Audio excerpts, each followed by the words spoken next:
Okay, well, welcome to Roots of Reality Experiences. Today I'm joined by Dr. Scott Silverstone, who is a professor of international relations at the United States Military Academy at Westpoint, as well as a senior fellow at the Center on the Future of War at Arizona State University, the think tank New America, and the Center on the Study of Statesmanship at the Catholic University of America. Additionally, he is the author of several books, including his most recent book, From Hitler's Germany to Saddam's Iraq, The Enduring False Promise of Preventative War, as well as numerous articles. And lastly, in the past, Dr. Silverstone was a U.S. naval officer serving around the world, and at one point managed the U.S. Navy's portion of the White House-directed Nuclear Attack Survivability Program. So, Dr. Silverstone, thanks for coming on. Hey, it's good to be with you. Thanks for the invitation. So how did you first get interested in the study of warfare? I was a college student back in the early 1980s. And, Okay. like a lot of college kids, you go off to school. I had no idea what I wanted to study. But if you think about what's going on in world politics during the 1980s, I was in college from 1981 to 1985 is when I graduated. Yeah. President Reagan's first term in office. The Cold War has been revived with talk of the evil empire. And I took 2 political science courses in the early part of my undergraduate studies. And these big questions of power, sort of existential issues of survival and nuclear weapons, and sort of like the great game of power politics through, human history, just really grabbed my fascination. And from that point forward, I was hooked. And from there, I wanted to get out and sort of have my adventures as a young guy. So I was commissioned in the Navy, and the Navy let me fly. So I got my professional start flying for the Navy, then working at the Pentagon and the Navy staff. So from that point, I just figured, well, this academic thing sounded pretty good. This Navy thing's been fun, but I really want to turn my attention to that long-term study and writing and teaching of these big issues that I just fell in love with back as an undergraduate student in the early 80s. Yeah, okay, that makes total sense. So in some ways, I guess you were kind of a product in terms of your interest of the Cold War, and just became really interested in everything going on in the world because of that. Yeah, you just think about all the huge issues that were on the table during President Reagan's first term. I tell my cadets these days, it helps them place me historically in terms of my age. I was born when President Kennedy was in the White House. Yeah. I was literally born almost a year to the day after the resolution of the Cuban Missile Crisis. My uncle fought in Vietnam. My father served in the U.S. Navy back in the early 1960s. So I was there at the sort of the earlier days, just as a kid growing up in the 1960s. But it really wasn't until the 1980s.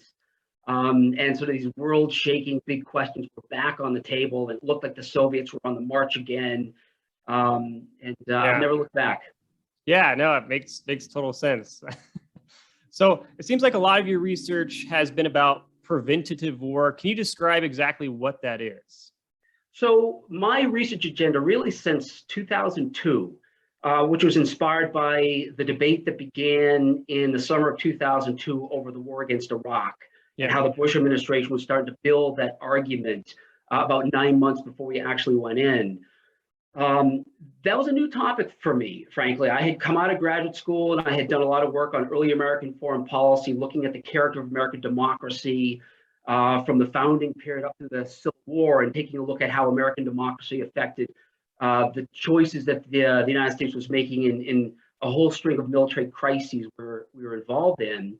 And frankly, I was looking for a new research topic. I had my first book that came out that was based on early American foreign policy. And it was at the end of my first year at West Point. I started in the summer of 2001 at the Academy.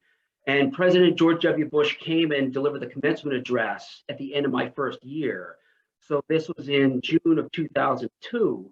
So I went to the commencement and I was fascinated, right? I wanted to see the West Point graduation. I was really curious to see the president. This is now, 9 months after 9/11.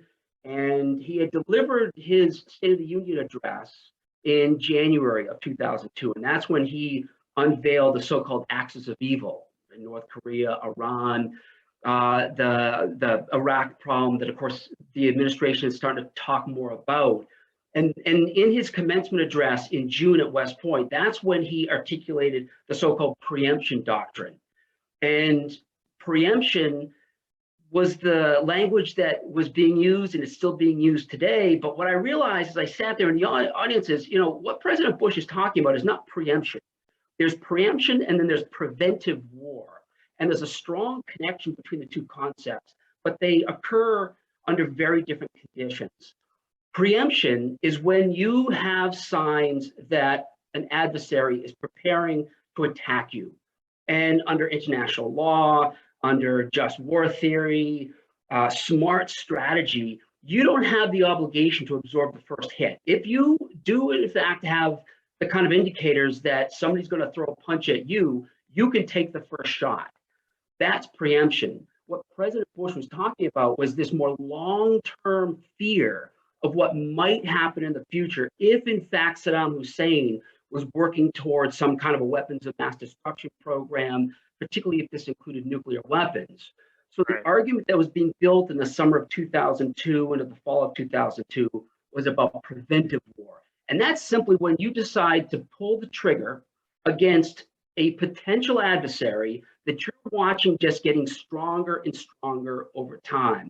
You don't know what that adversary is going to do in the future, but you make the decision that I do not want to live in a world in which this adversary has higher capabilities, stronger capabilities than it has today, while I still have some kind of a relative advantage. So you get this itchy trigger finger.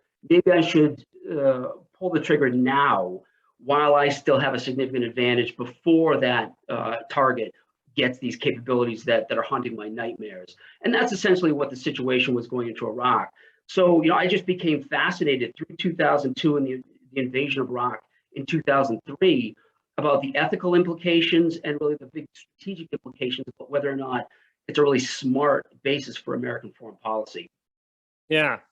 I mean, obviously, it seems like that would be a high risk maneuver to launch a war based on the perception that, someday we might have to fight them. There's no real strong indication right now that we're on the cusp of war, but let's just fight a war now to get it over with. That seems like a pretty risky maneuver to go off of. I guess, and the invasion of Iraq kind of suggests that did not go as planned. But it is. And, I've written 2 books on preventive war. My first book, which came out in 2007, that was titled Preventive War in American Democracy. That really took a look at how American leaders from the end of the Cold War, the beginning of the Cold War, have thought about the ethical, moral implications of pulling the trigger under those conditions when the future really is hazy and you are making a decision to launch a war. And once I sort of had that history written and I was satisfied in terms of being able to tell the story from an ethical perspective, then I began to really think through this other nagging question, which is, to your point, is it smart? What does the historical record have to tell us about the potential strategic pros and cons of taking these kinds of risks? And as you indicated, under the best of conditions, war is an inherently risky choice to make. So what do you need to know about your adversary, what your adversary is doing, and what the future may or may not hold? Because we don't have a crystal ball, right? The future is inherently uncertain. So it's surprisingly common historically, but what I found in my most recent book is in the vast majority of cases, it has actually produced greater threats, greater security problems for the state that actually pulled the trigger because of all sorts of Pandora's box type problems that you unleash. Interesting. Yeah. Well, I mean, I guess that's the thing is it's easy to start a war, but then what happens after that is this kind of unpredictable set of factors that, could have ramifications for years. That's right. I was struck in Secretary Robert Gates's memoirs, former Secretary of Defense. He's got this great phrase. He says, the 3 least uttered words in Washington are, and then what? We don't really ask this question. Okay, I think we know what the battlefield will look like when the dust settles, but what about the next day? We're not very good about asking that question, and nor are humans very good at answering that question. Great research that shows that humans have incredibly limited ability to predict with enough accuracy what the future holds when you're making these incredibly big, potentially dangerous choices in your foreign policy. Yeah. Now, it seems interesting because so there's the aspect of preventative war, and obviously, a nation could decide whether a preventative war is worth it or not. But what about preventing a war? If you feel like another nation is considering launching an attack on you or on an ally, how do nations prepare for these possibilities and react on time or to stop something from happening? Yeah, this is when you get into a preemption situation. But preemption, right? If again, there's significant indications that an adversary is going to attack you, there are multiple ways to think about how you might deflect that choice that hasn't been made yet, right? Because the trigger has not been pulled by the adversary state. So, there's a very basic menu of options that any state has when it thinks that an attack might come in the relative near term. You could choose to try to deter, right? I mean, deterrence is that classic concept of trying to communicate to this adversary that the retaliatory pain that I will inflict back on you, if in fact you do this, simply will make your initial choice irrational. That in no way will the gains you make from attacking me be worth the pain that I'm going to be able to throw back in your direction. So deterrence, of course, is sort of that classic concept. It's highly theorized, and that was at the root of our relationship with the Soviets during the Cold War. Sure. But the other option, the other two basic options you have are either defense. Well, he's going to throw the punch. Do I have the ability to absorb that hit, defend myself to minimize the danger and the damage that this attack is going to present me? Or do I think that I'm actually going to take the first move and I'm going to try to use military force to destroy certain capabilities that are going to be part of this key attack? So it's deterrence, it's defense, and then preemption. So those are your three basic options. Yeah. How has the expansion of nuclear weapons affected sort of the risk of war then in the modern era? Because it seems like, over time since the Cold War, more and more nations have acquired nuclear weapons, and there's other nations looking to acquire them possibly. So how does that affect the trajectory then? Yeah, this is there's a great debate within political science, international relations, and among the policy community in terms of to what degree are nuclear weapons actually more stabilizing and reducing the likelihood of war, as opposed to destabilizing and creating conditions that are highly volatile and might lead states down that spiral toward war. I think the dominant argument right now, despite the fact that we don't want to see proliferation of nuclear weapons beyond what we see today, the dominant argument, theoretical, and then what we see in terms of real world application, really does come back to this notion of deterrence. And one of the key arguments that I actually do find quite persuasive is that anything that makes it clearer what the potential costs of using military force are going to be, that increases your pessimism in terms of what the consequences of going to war are going to be, reduces the likelihood of taking this risk. So what we see in so many cases historically is leaders making the decision to go to war. This is, in the pre-nuclear era among great powers, and we've seen this even since World War II among nuclear powers fighting non-nuclear powers, or non-nuclear powers fighting other non-nuclear powers. It's when leaders become very optimistic, right? They really believe that here I have this rivalry, I have these interests that I'm going to try to protect or advance, and I really think I can get away with it. I really think that if I turn to war as the tool to pursue my interests, I'm going to achieve what I want to achieve, and I'm going to achieve it at an acceptable cost. And oftentimes that comes with gross miscalculation, right? In so many cases, the sense of optimism about war, what war can produce at what cost, is grossly off the mark in terms of what the combatants actually experience once they're in the conflict. So, you know, the greatest advocate of a stable nuclear power relationship within international relations, a scholar named Kenneth Waltz, for years had argued that nuclear weapons make it crystal clear what the costs are going to be, and it increases pessimism. So in a way, you might argue that the likelihood of direct full-scale war is actually lower in most relationships because of nuclear deterrence. Yeah.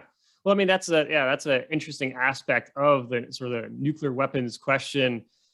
So I mean, it sounds like, you know, the goal should be to not allow for nuclear weapons to spread more and more and more. But if they do spread, it's not necessarily the end of the world, because of that, you know, risk factor of like, okay, if you can't really win a nuclear war if you're starting a nuclear war with another nation with nuclear weapons. But this is where this is where the debate comes into, right? Because it depends on all nuclear weapon holding states to have a fundamental, a minimum level of rationality, right? Yeah.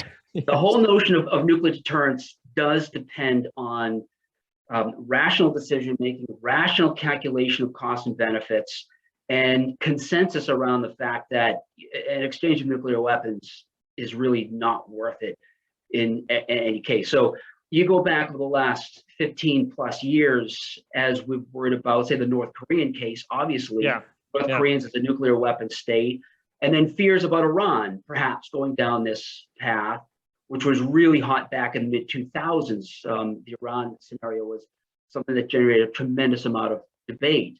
So where the debate tends to be is, do these regimes possess minimum rationality to understand what it is that they possess, to understand that these are immensely dangerous weapons, and if they are motivated primarily by their own defense, right, their own deterrence, right? If the North Korean regime wants nuclear weapons not to back up aggression against the South or aggression against America, if it wants to just prevent the United States or the South Koreans from invading, if the Iranians truly would get nuclear weapons to prevent attacks from the outside, that's something that you could live with a little more easily. But the big debates we have is, what is it really that's motivating these regimes? To what degree are they motivated by ideology, religion, fanaticism of any type that might lead to the breakdown of rationality? So that tends to be where the big arguments are, is about the character of the regimes that hold the weapons.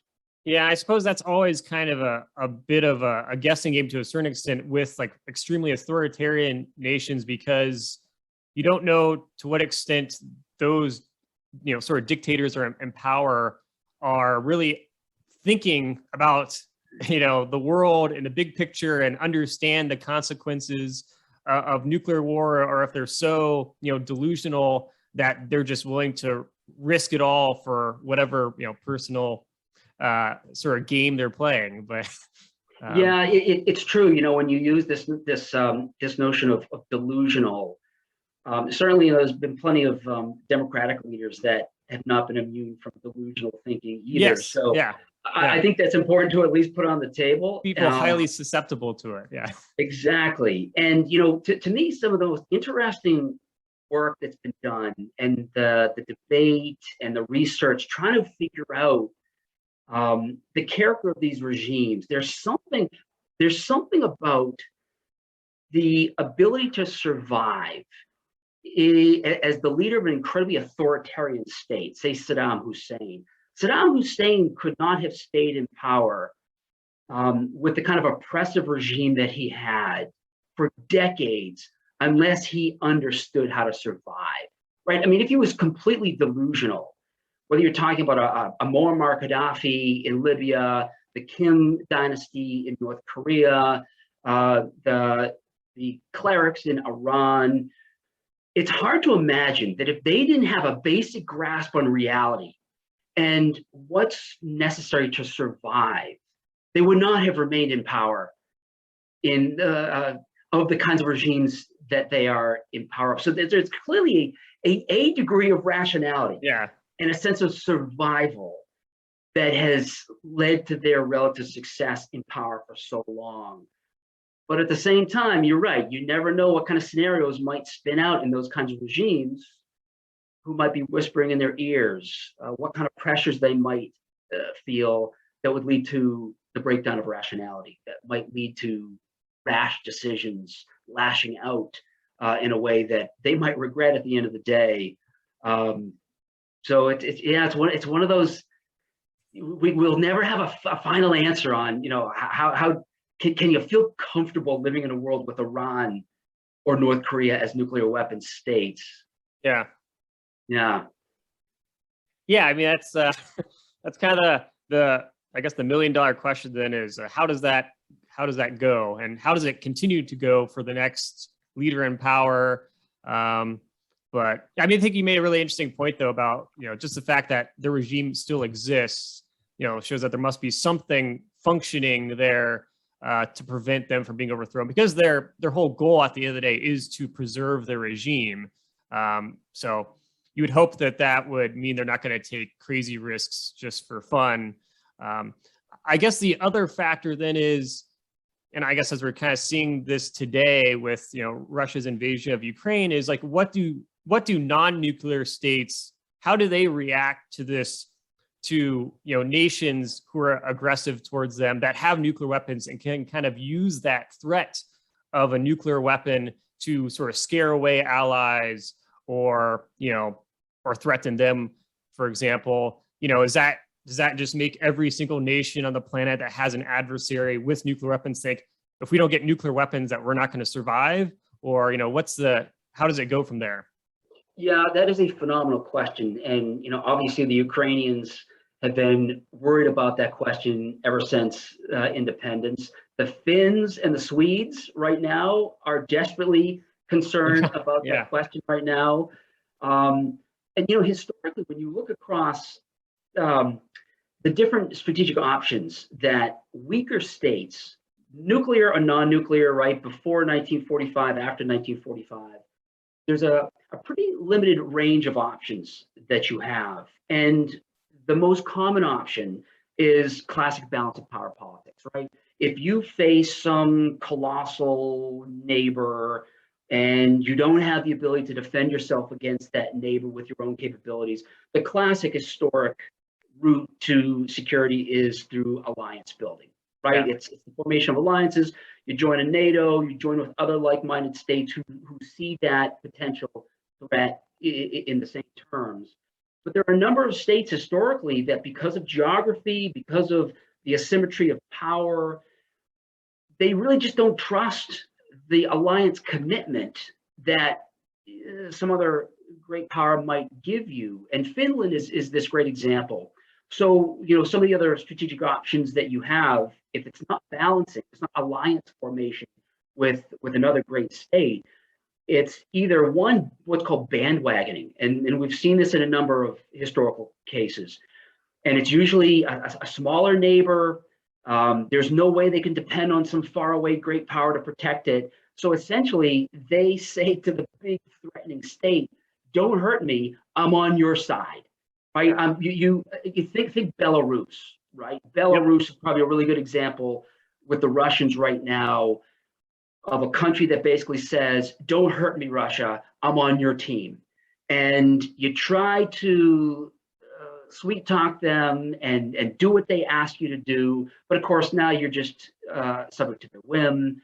They might act aggressively against you, squeeze you for all they can. Right, so it's a highly risky strategy to bandwagon, but it might be the best choice to actually join with the threatening state to try to keep yourself safe. The other option we can simply call neutrality, or hiding is what one scholar has called it. Hiding is kind of like just keeping your head down.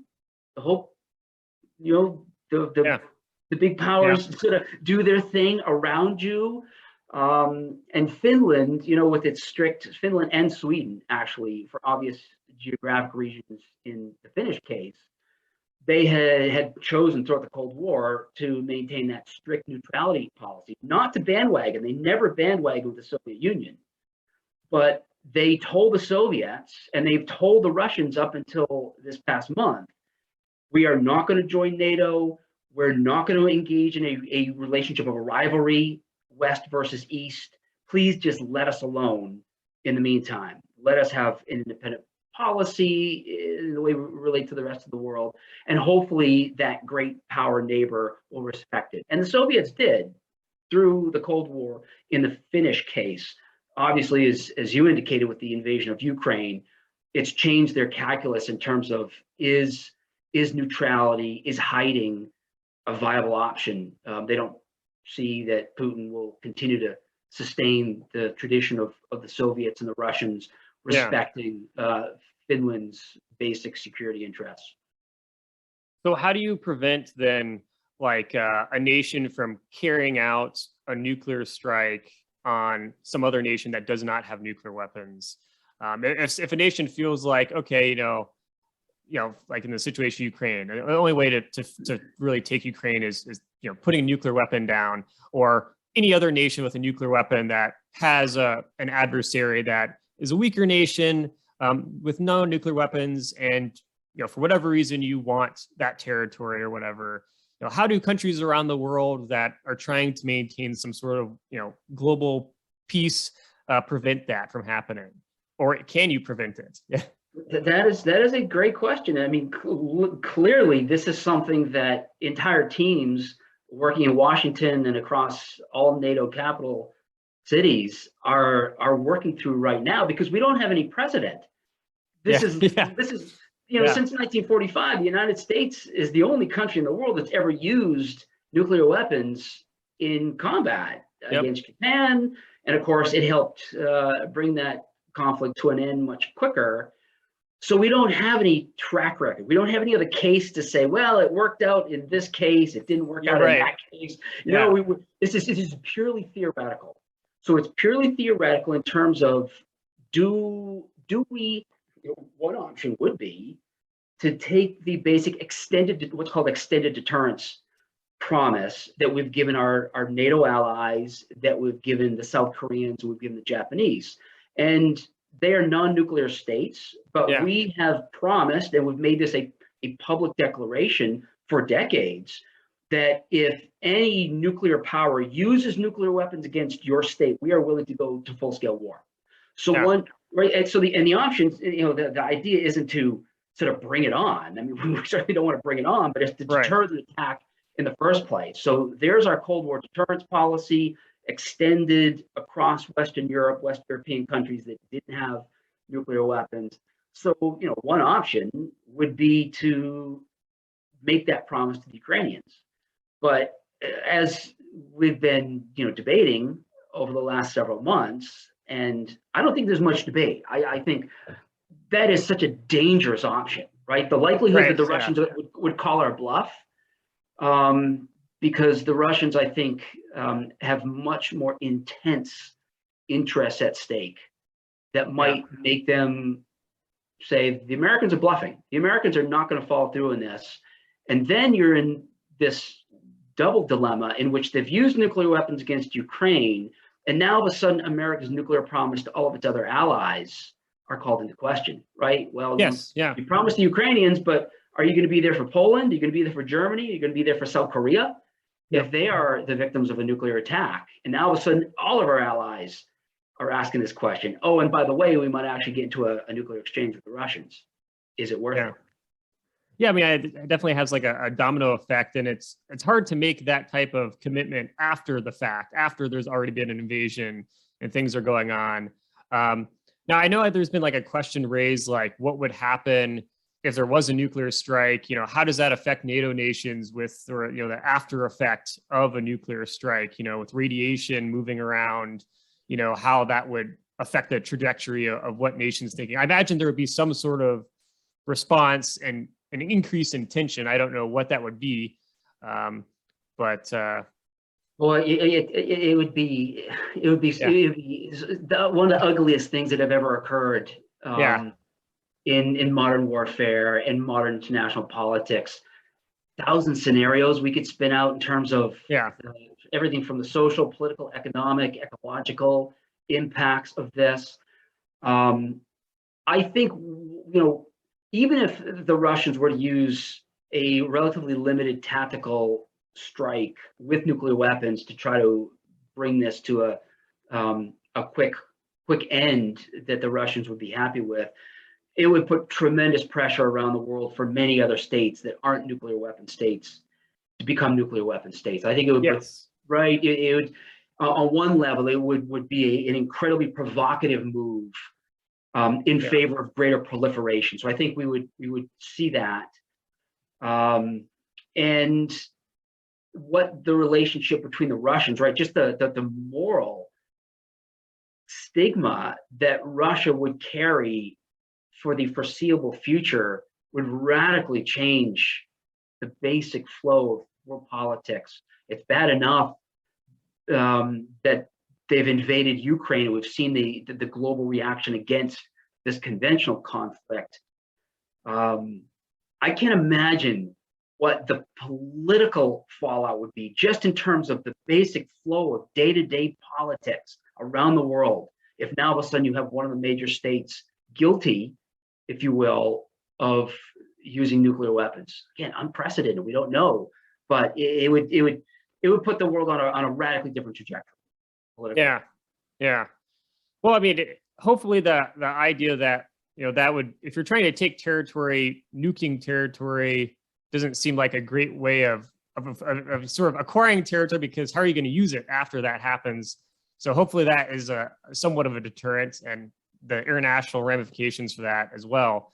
But yeah, I guess we'll hope for the best in that situation. Yeah, and hope, as you were just alluding to, that this is as much a bluff on Vladimir Putin's part. That's the best we can hope for. And you may have read, there's been a lot of writing recently about part of the Russian strategic doctrine is this so-called escalate to de-escalate. Given the fact, and this really is what makes the current situation more fragile and scary, is the fact that because Russia's conventional capabilities have been shown to be really a paper tiger, right? It's just like real pathetic performance on the conventional battlefield. They really don't have anything in terms of escalation options to take control of this fight without making a big leap to unconventional weapons. So whether they would pull that unconventional trigger, whether it come in the form of a chemical attack, a biological attack, a nuclear attack, just because they've run out of options, they don't have anything. Within the United States, and a lot of countries have pointed to this in terms of America's position on nuclear proliferation. They say, it's all well and good for the United States to browbeat other countries to prevent them from getting nukes, because America doesn't have to. Just the immense conventional power and global power projection at the conventional level that America has means that we can have massive effects in terms of the application of military power without ever thinking about going across the nuclear threshold. And the Russians don't have that. So I hope he's just bluffing. This is just a threat to disrupt the flow of arms flowing in, to shake up the politics within NATO, intimidate more countries that might not want to participate in providing this support to the Ukrainians. Whether they, however, feel that they need to go with this escalate to de-escalate, to force the rest of the world to finally back off and rack away, that is the most dangerous scenario that we're confronted with.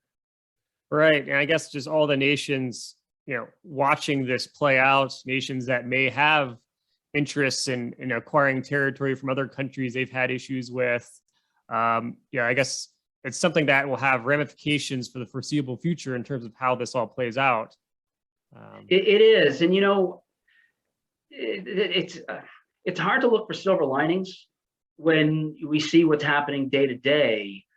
But I keep reminding myself. I go back to what we were talking about a few minutes ago when it comes to how countries around the world think about war in terms of sort of a sliding scale of optimism versus pessimism. And if the Russians had been able to actually seize Kyiv and achieve their goals within that first week, which I think they hope to have done, that would have sent a very bad message about war works, right? I mean, that would have been an incredibly destabilizing example in other regions of the world in which you've got leaders who are on the fence, they're hesitating. And they say, well, the Russians were able to get away with it. But given the fact that the Ukrainians, without major power direct engagement in the fight, the ability of the Ukrainians to actually mobilize, rally, and beat the Russians back, hopefully, if there is a silver lining, it's going to be that it'll feed pessimism. It'll feed pessimism in different parts of the world to say, ooh, I don't want to get myself into the situation that Vladimir Putin got himself into. He clearly made a gross mistake. He's regretting now. So maybe that will be one of the long-term narratives and assessments that we would hope would ripple around different parts of the world. Yeah, makes total sense. Let's see. I have a few more things I want to ask you. It looks like Zoom might kick us off actually in a second here. I think they've changed their service a bit, so you have to upgrade to get more than 40 minutes. So I'll just make another call if it does kick us off. Sure, sounds good. But Zoom is messing with us here. So anyway, so what are you currently working on? I am working on a book on the great power struggles among the ancient Greeks. Oh, okay. Cool. Yeah, if you've spent time studying world history, and I know you have, you know that the Peloponnesian War, 5th century BC, that pit Athens and Sparta, the two great powers of the ancient classic Greek world, it's a classic case within world history, within political science. It's really the most well-documented case that we have of great power war that really informs so much scholarship and so much policy, thinking about policy ever since. So it's really a book that is explaining the rise of Athens as a great power. It really tells the origin story of how the near-death experience that Athens suffered at the hands of the Persian Empire back in 480, 479 BC created this strategic revolution in terms of how Athens thought about power projection, about empire as the solution to its vulnerabilities, and about the origin story of Athens as a maritime superpower. I mean, truly an outlier in terms of world history. It's one of these revolutionary stories about how a society rethinks the very nature of security and the threats that it faces and innovates. And this story of Athens' origin coming out of its near-death experience at the hands of Persia, how it becomes an imperial superpower, eventually feeds the dynamics that end up in the 430s BC, leading to the outbreak of the Peloponnesian War, that terrible 27-year conflict that tore the entire Greek world apart. I'm endlessly fascinated about the ancient Greeks. I think within international relations, there's a lot that my colleagues in the field questions I don't bother asking and they don't bother investigating. So I'm hoping to make an interesting contribution to the way we think about this case that's so important, but I think we have a sort of a stunted approach towards studying it. Yeah, I think it's always cool and also useful to take aspects of history, even going to ancient history and showing its relevance to today. And certainly, the military conflicts that went on historically into the ancient world do tell us a lot about, and are still relevant because you have similar situations even occurring today that were much similar to what was happening in the ancient world. So I think it's cool that you're finding all the relevance of that with your work, and you can teach that to students at West Point. That's awesome. So. It is. It's a lot of fun. I'm a really historically oriented political scientist. It really is our laboratory. So this is a case that I've been fascinated. I've been teaching. I've been leading cadets on trips to Greece. Oh, nice. Okay. To study the Peloponnesian War, study the great Athenian historian Thucydides and his work as our guide there. At the core of this book, you talk about the things that are common across human history, and the more we reflect on these past examples, how do they help us understand today? To me, the core phenomenon that I find fascinating among the ancient Greeks that drive their story that we see today is the whole notion of fear. Fear is this really one of the most powerful human emotions, and it drives so much of human behavior in many different situations.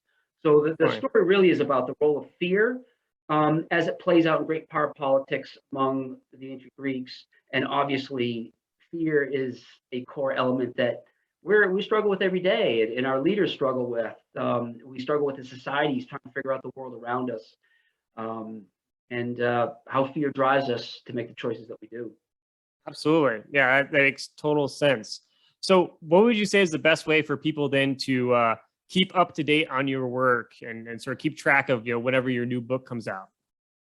The new book is probably has another 2-year gestation period. Okay, you've got 2 years to prepare for it then, all right?